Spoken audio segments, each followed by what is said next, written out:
Hello everyone. Today I'm going to teach you chapter 2 of science class 8, that is crop production and management. And this is the part 2 of that chapter. Okay, तो हम start करेंगे irrigation से. Irrigation is watering the plants. Irrigation is all about watering the plants. जैसे हमें अलग अलग body के functions को परफॉर्म करने के लिए खाने की न्यूट्रिशन की ज़रूरत पड़ती है. इसी तरीके से हमें अपनी जो डेली लाइफ होती है या नीड्स होती हैं उनको कवर अप करने के लिए, पूरा करने के लिए पानी भी एक बहुत इम्पॉर्टेंट मात्रा में चाहिए होता है सारे ही लिविंग ऑर्गेनिजम्स को. और जो प्लांट्स होते हैं वो तो मोस्टली 90% ऑफ द प्लांट्स जो होते हैं वो कंटेन करते हैं वाटर 90%. और इसीलिए जो वाटर है वो एसेंशियल है पानी प्लांट्स के लिए, क्रॉप के लिए. सो क्यों क्यों इम्पोर्टेंट है? क्योंकि जो सारे के सारे न्यूट्रिएंट्स प्लांट्स को चाहिए या उसको अब्जॉर्व करने या ट्रांसपोर्ट करने हैं अपने सारे पार्ट्स को, प्लांट को, वो डिसॉल्व होते हैं पानी के अंदर. Nutrients dissolve in water are transported to each part of the plant. So that's why water is very important for the plants. And एक और बेनिफिट है वाटर का प्लांट्स के लिए कि वो प्लांट्स को प्रोटेक्ट करता है फ्रॉस्ट एंड हॉट करंट से.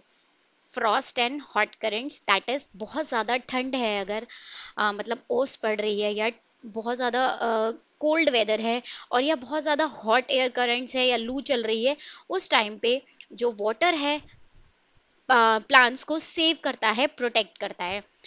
और ये मेंटेन करता है मॉइस्चर, सॉइल के मॉइस्चर को for the healthy crop growth.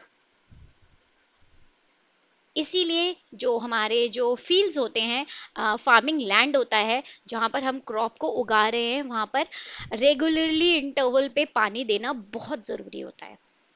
इसीलिए यहाँ पर देखिए, ये देखिए, the supply of water to crops at the regular interval is called irrigation. Irrigation मतलब सिंचाई, पौधों को पानी देना.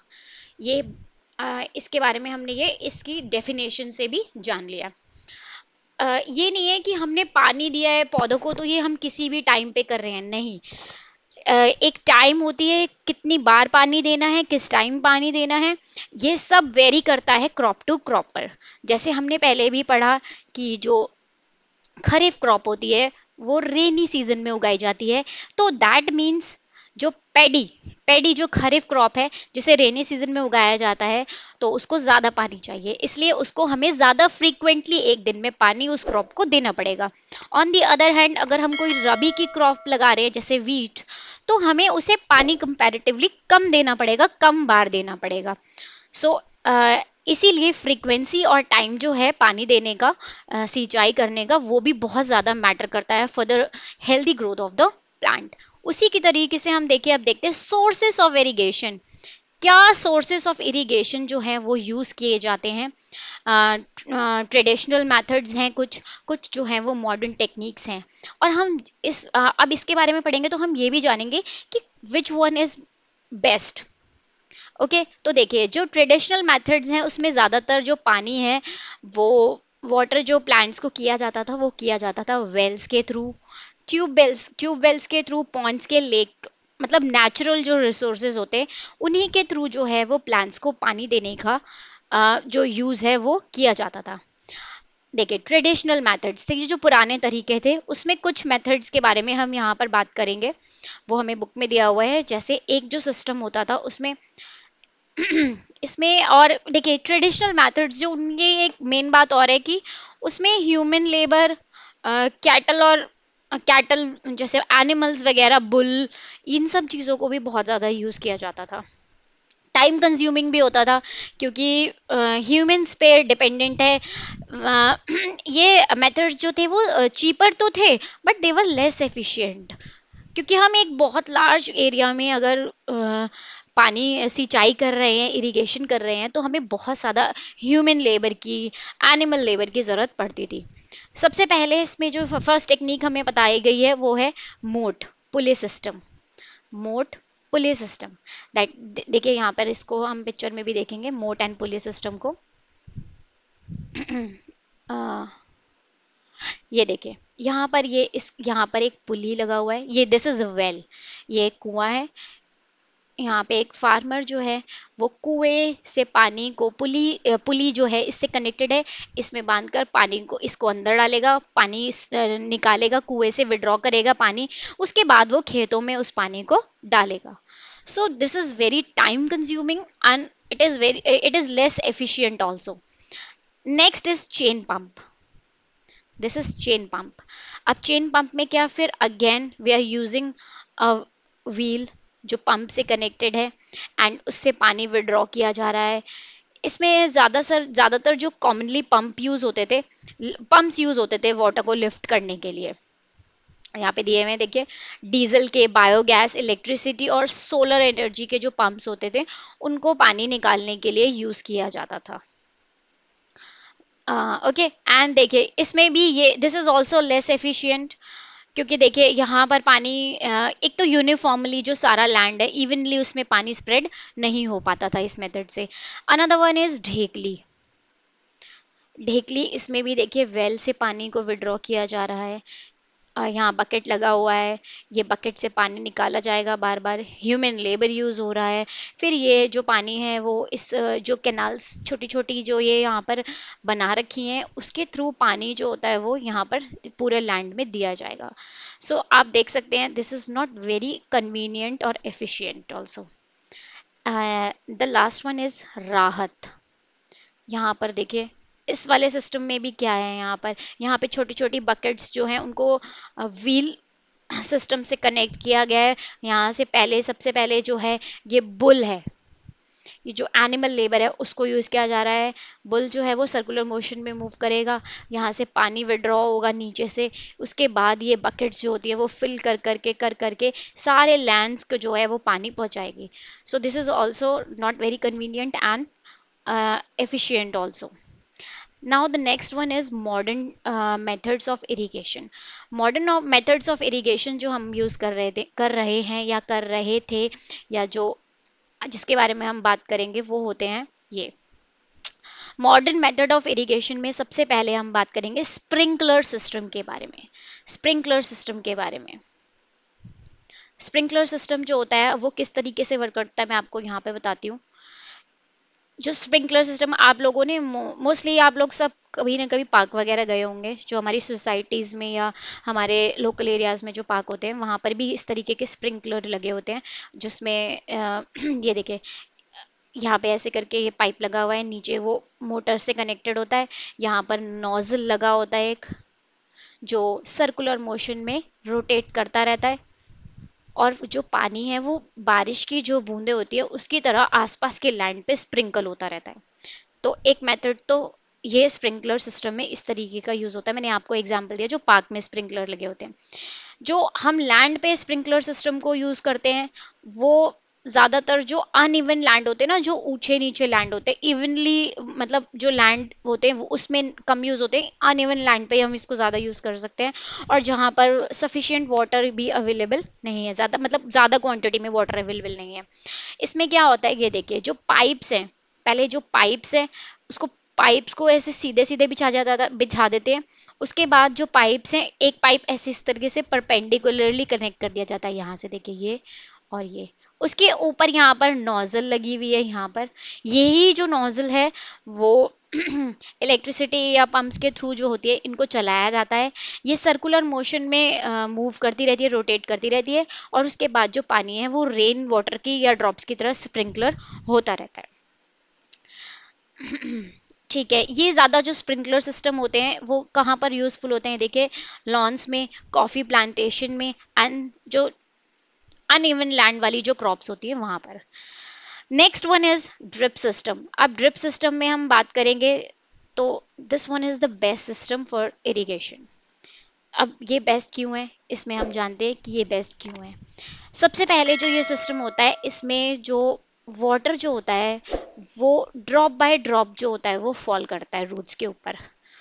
इसीलिए ये बेस्ट टेक्निक है वाटर देने के लिए पानी को, गार्डन्स में, ट्रीज में, या किसी भी लैंड पर। इसमें वाटर बिल्कुल भी वेस्ट नहीं होता। That's why it is called a boon. That's why it is called a boon in the regions where availability of the water is poor. जहाँ पर पानी कम है, जैसे मान लीजिए हम बात करें डेजर्ट एरिया में, तो डेजर्ट एरिया में पानी आप सबको पता है कि कम होता है। तो वहाँ पर इस तरीके का जो सिस्टम है वो बिल्कुल यूज़फुल होता है, बहुत अच्छे से यूज़ होता है। इसमें यहाँ देखिए कैसे किस तरीके से इसको हम एक्सप्लेन करती हूँ मैं आपको कैसे काम करता है ये। देखिए यहाँ पर भी एक वेल है, इसमें से पानी जो है वो पंप के थ्रू विड्रॉ किया जाएगा। इसके बाद जैसे कि पाइपलाइंस को इस तरीके से वर्टिकली यहाँ पे बिछा दिया है। अब यहाँ पे देखिए यहाँ पे प्लांट है, यहाँ पे प्लांट है, यहाँ प्लांट है, यहाँ प्लांट है, यहाँ प्लांट है। तो ये जो पाइप है इसमें यहाँ पे ये बिल्कुल प्लांट के बिल्कुल पास जो रूट है उसके यहाँ पर जो पानी है वो यहाँ से ड्रॉप होता रहेगा, यहाँ से, यहाँ से, यहाँ से, ठीक है, यहाँ से यहाँ पर बिल्कुल प्लांट के एकदम रूट में जो पानी है उसको ड्रॉप किया जा रहा है, वाटर ड्रॉप बाय ड्रॉप, ठीक है। तो इसमें पानी भी वेस्ट नहीं हो रहा और प्लांट्स की रूट में जो है वो पानी जा रहा है, तो इससे पानी जो है वो कम यूज हो रहा है। और एक और जो हमें इसका बेनिफिट है यूज करने का वो ये है कि ये टाइम भी कम लगेगा इससे, क्योंकि पानी जो है वो इधर उधर से घूम के नहीं आ रहा, पानी जो है वो डायरेक्ट जा रहा है प्लांट्स के रूट में। तो हमें ज़्यादा पानी की भी ज़रूरत नहीं है, पानी भी लेस यूज़ हो रहा है और टाइम भी कम लगेगा इरिगेशन में। और इसीलिए ये जो है हमारा जो ड्रिप इरिगेशन सिस्टम होता है वो सबसे बेस्ट टेक्निक है वाटर करने के लिए प्लांट्स को। Okay, next topic is protection from weed. Now what is weed? Weed जो होती है वो अनडिजायरेबल प्लांट्स हैं जो हमारी क्रॉप है उसके आसपास उग जाते हैं। आप लोगों ने भी देखा होगा, जैसे आप अपने घर में भी कोई प्लांट लगाते हैं पॉट के अंदर, तो उसके आसपास कुछ अलग से छोटे छोटे से पौधे पैदा हो जाते हैं। So those plants are not useful for the growth, वो अपने आप ही उग जाते हैं। तो इन प्लांट्स को हम क्या बोलते हैं? वीड। क्या बोलते हैं? वीड। और जो इन जो वीड होती है उसको रिमूव करने का जो प्रोसेस है उसे बोलते हैं वीडिंग, उसे बोलते हैं वीडिंग। अब वीडिंग किस तरीके से की जाती है? हमने प्रीवियसली इस चैप्टर में पढ़ा था कि जो अननेसेसरी अनडिजायरेबल प्लांट्स हैं जब वो क्रॉप के साथ उग जाते हैं तो क्या होता है, वो compete करने लगते हैं वाटर, न्यूट्रिएंट, स्पेस और लाइट के लिए क्रॉप के साथ, जो हमारी यूजफुल चीज है। अब मान लीजिए मैंने एक प्लांट लगाया है, उसके आसपास वीड ही वीड उग गया है, तो वो जो वीड है वो सारी जो सनलाइट है, वाटर है और न्यूट्रिएंट्स है, जो स्पेस है उसको घेर लेगा, उसको यूज कर लेगा। तो जो हमारा क्रॉप है उसके पास तो कुछ नहीं बचेगा। तो इससे क्या होगा, जो क्रॉप होगी वो वीक हो जाएगी, वो अच्छे से ग्रो नहीं कर पाएगी। तो इसीलिए जो वीडिंग है उसको करना बहुत ज़रूरी है। और एक और चीज़ है, मान लीजिए बहुत सारे वीड हैं, अगर वो हमारे क्रॉप के साथ उग गए तो क्या होगा, जब हम जब हार्वेस्टिंग का टाइम आएगा, जब हम क्रॉप को काटेंगे, ग्रेन्स वगैरह को निकालेंगे, तो वो सारी की सारी जो वीडिंग है वो भी साथ में कट जाएगी।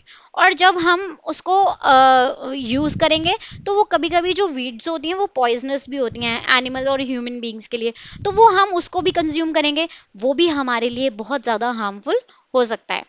अब इसी तरीके से देखिए, जो फार्मर्स हैं वो बहुत सारे वीड कंट्रोल के लिए जो मेथड्स हैं उनको यूज़ करते हैं, उसके बारे में थोड़ा सा जान लेते हैं किस तरीके से करते हैं। सबसे पहले हमने देखा था कि जब हम सॉइल को प्रिपेयर करते थे तो हम टिलिंग करते थे, मतलब खेत को जोता जाता है। उसमें क्या करते हैं हम उसमें मिट्टी को जो है थोड़ा सा ऊपर नीचे करके उसको प्लॉइंग करके हल चला के मिट्टी को हम वो कर लेते हैं, और उसी प्रोसेस में वीडिंग जो होती है उसको भी अपरूट कर दिया जाता है, मतलब उसको उखाड़ के निकाल दिया जाता है। इस तरीके से जो वीड होती है वो भी निकल जाती है, और हमारा इस प्रोसेस जो होता है उसको वीडिंग बोल देते हैं, ताकि वो सॉइल के साथ मिक्स ना हो और वो उसको रिमूव कर दें और वो हमारा जो क्रॉप है उसको पॉइजनस भी ना करे, तो इसी तरीके से पहला जो हमारा तरीका हो जाएगा कि हमने उसको टिलिंग के ही टाइम पे निकाल दिया वीड्स को। उसके बाद अगर वो नहीं निकला, मान लीजिए छोटे छोटे फार्म्स हैं जहाँ पर इंसान जो है वो ज़्यादा टूल्स को यूज़ नहीं करते हैं, प्लॉइंग नहीं कर रहे हैं, वो लोग क्या करते हैं, वो अब अगर जैसे मान लिया मैंने आपको पहले बताया था कि हमारे घर में भी कोई प्लांट लगा हुआ है और उसके आसपास वीड या अनडिजायरेबल प्लांट्स अगर वो हैं वो ग्रो कर गए, तो हम क्या करेंगे, उसको खुरपी वगैरह से उसको खोद के निकाल देंगे, हटा देंगे, ताकि जो हमारा प्लांट है उसको अच्छे से न्यूट्रिशन मिले और वो ग्रो करे। इसी तरीके से अब वीडिंग जो कर रहा है उसको करने का और भी तरीका है कि हम उसमें वीडीसाइड्स यूज़ करें, जो केमिकल्स होते हैं, लाइक यहाँ पर देखिए एक एग्जांपल दे रखा है 2,4-D। ये केमिकल जो है वो वीडिंग करने का काम करता है, इसको वीडीसाइड बोला जाता है। तो इसको जो है फार्म में स्प्रे कर दिया जाता है।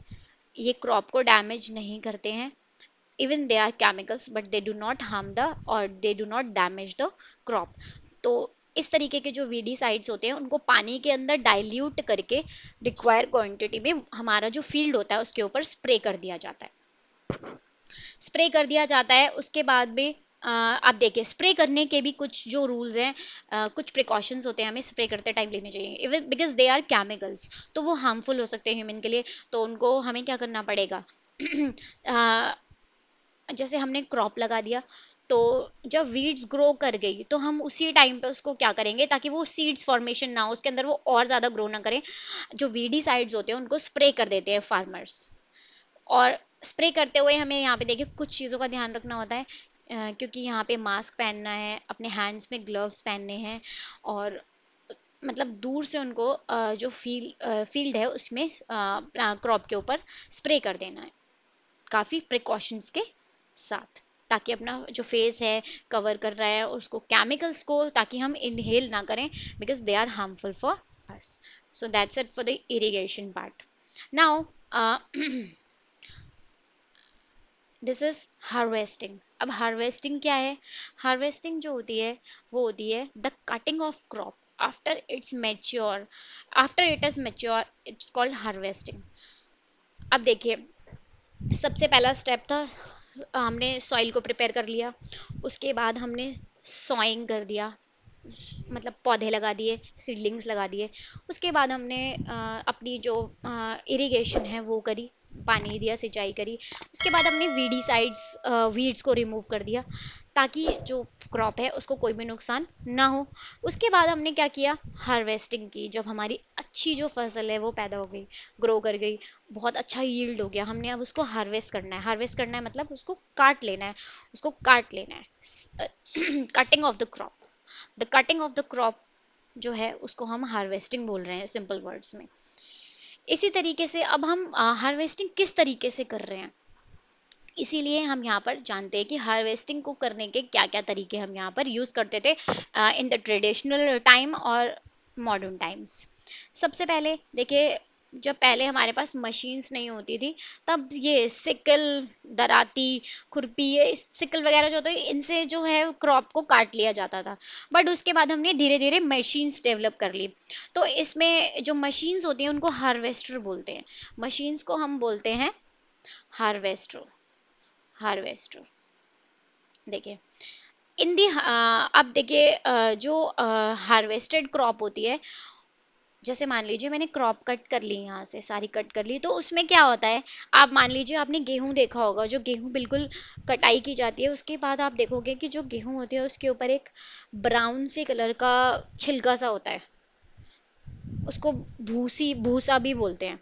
तो भूसा जो शैफ होता है उसको रिमूव करना पड़ता है अंदर से गेहूं निकालने के लिए। तो ये जो प्रोसेस होती है वो होती है किस प्रोसेस में होती है, रिमूव द शैफिंग, वो होती है थ्रेशिंग से। इसमें क्या होता है, मशीन, एक मशीन यूज की जाती है जिस दैट इज कॉल्ड कंबाइन, उस मशीन को हम बोलते हैं कंबाइन। वो हार्वेस्टर और थ्रेशर दोनों का काम करती है। उसमें सबसे पहले हम जो है वो फसल को काट लेते हैं, क्रॉप को काट लेते हैं, और जो ग्रेन्स होते हैं उनमें से शैफ है उसको रिमूव कर दिया जाता है, और उसके बाद हमें जो यूज करने के लिए जो ग्रेन्स है लाइक वीट, राइस, वो मिल जाता है। अब जो ट्रेडिशनल टाइम्स था उसमें क्या होता था, विनोइंग, जो स्मॉल फार्मर्स होते थे, स्मॉल लैंड फार्मर्स होते थे, वो क्या करते थे, अब या तो हैंड से विनोइंग करते हैं, हमने क्लास 6 में भी पढ़ा है। उसमें क्या होता है, जो विनोइंग की प्रोसेस किस तरीके से की जाती है, जो मान लीजिए मैं उसको एयर यूज़ करके जो हमारे जो ग्रेन होते हैं उसको शाफ्ट से अलग कर लिया जाता था using the pressure of the air. यहाँ पे देखिए एक मशीन भी बनी हुई है बाद में विनोइंग के लिए।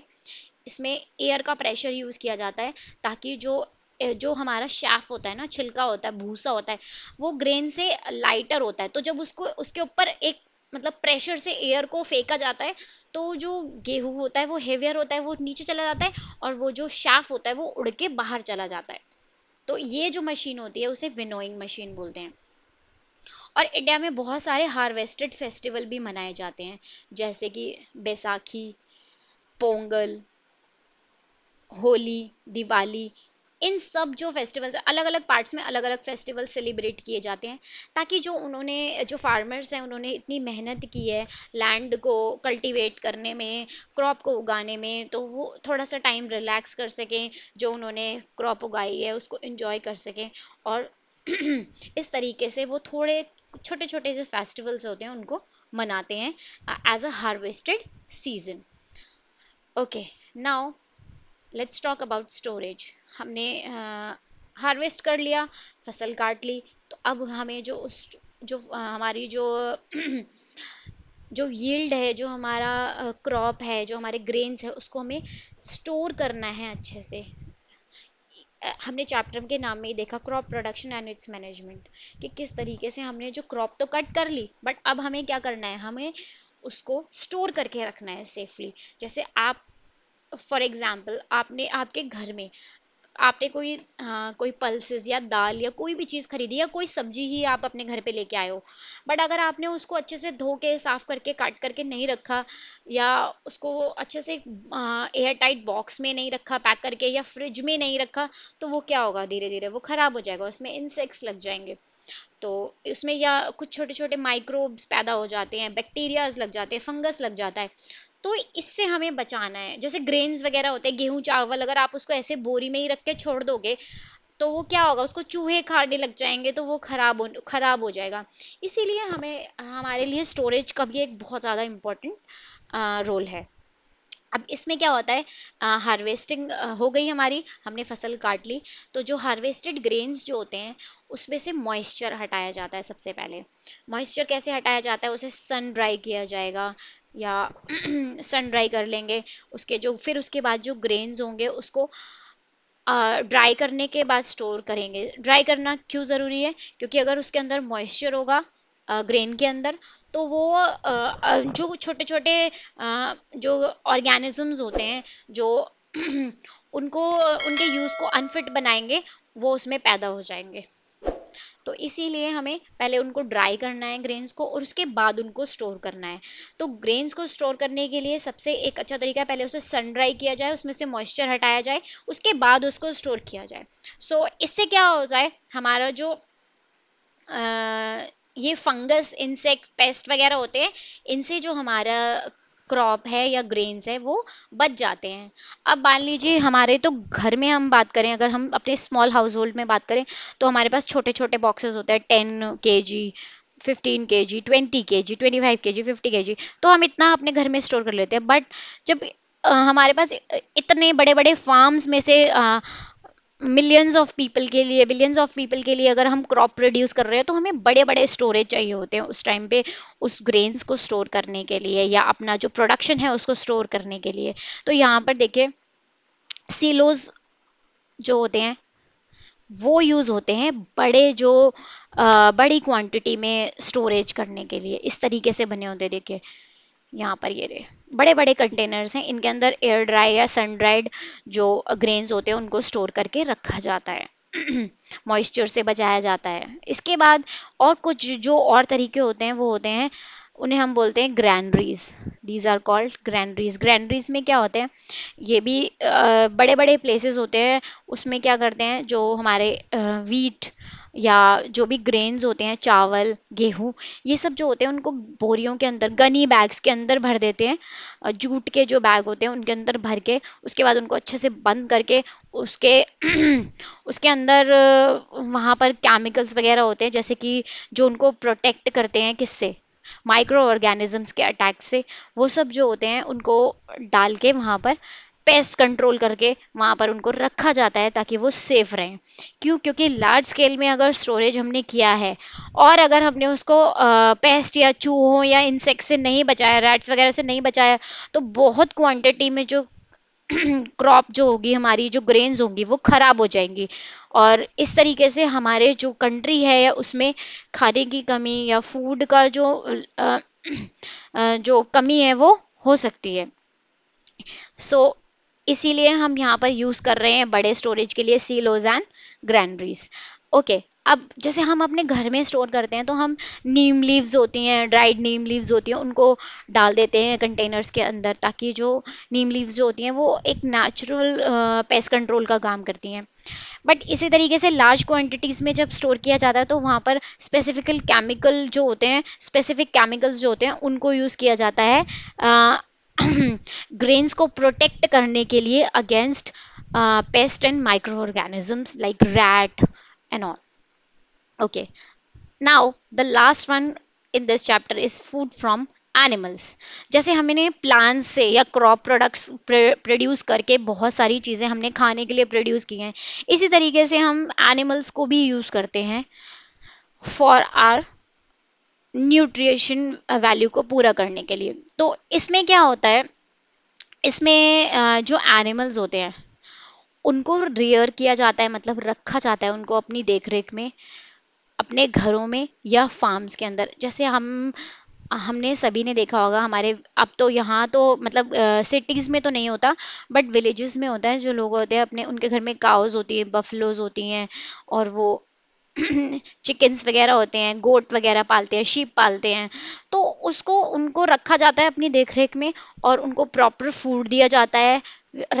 शेल्टर, ऑब्वियसली उनको हम अपने घर में रख रहे हैं तो उनको शेल्टर दे रहे हैं और उनको केयर कर रहे हैं। अगर वो बीमार हो रहे हैं तो हम उनका ध्यान रख रहे हैं, उनको अच्छा खाना दिया जा रहा है, वो प्रॉपर ग्रोथ कर सके, ताकि जो है वो हम उनसे जो लार्ज जो प्रोडक्ट्स होते हैं, जैसे मान लीजिए अगर मैंने काऊ पाली है तो मैं काऊ का मिल्क यूज़ करूँगी, उसको बेच सकते हैं, हम अपने लिए यूज़ कर सकते हैं, घी बना सकते हैं, बटर बना सकते हैं, बहुत सारी चीज़ें हो सकती हैं। इसी तरीके से बहुत बड़े बड़े बड़े फार्म्स में भी एनिमल्स को रखा जाता है।